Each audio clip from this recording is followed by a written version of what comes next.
മലയാള സാഹിത്യത്തെ ലോകത്തോളം ഉയർത്തിയ വിശ്വസാഹിത്യകാരന്മാരുടെ പട്ടികയിൽപ്പെട്ട പ്രിയപ്പെട്ട സാഹിത്യകാരനാണ് എം ടി വാസുദേവൻ നായർ.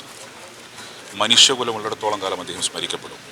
അദ്ദേഹത്തിൻ്റെ കഥാപാത്രങ്ങൾ ജീവിക്കും. അദ്ദേഹത്തിന് കേരള നിയമസഭ കഴിഞ്ഞ വർഷത്തെ സമഗ്ര സംഭാവനക്കുള്ള പുരസ്കാരം നൽകി ആചരിച്ചിരുന്നു. അദ്ദേഹത്തിൻ്റെ മരണം കേരളത്തിന് മാത്രമല്ല ലോക സാഹിത്യത്തിന് നഷ്ടമാണ്. കൊളോസസ് എന്നൊരു വാക്ക് അക്ഷരാർത്ഥത്തിൽ പ്രയോഗിക്കാൻ സാധിക്കുന്ന സാഹിത്യകാരനാണ് ശ്രീ എം ടി വാസുദേവൻ നായർ.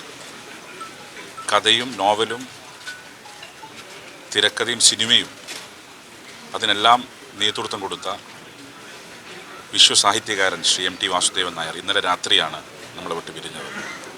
വൈദ്യശാസ്ത്രം പരാജയപ്പെട്ടു. ഒരു വലിയ യുദ്ധത്തിന് ശേഷമാണ് അദ്ദേഹം മരണത്തിന് കീഴടങ്ങിയത്. അദ്ദേഹത്തിൻ്റെ നഷ്ടം നമുക്കാകെയുള്ള നഷ്ടമാണ്.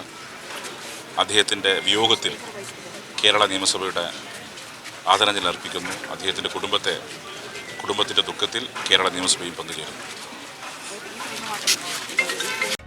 പുതിയ വാർത്തകളും വിശേഷങ്ങളും ഇനി വിരൽ തുമ്പിൽ. എല്ലാ ഡിജിറ്റൽ പ്ലാറ്റ്ഫോമുകളിലും ഇപ്പോൾ സീ മലയാളം ന്യൂസ് ലഭ്യം.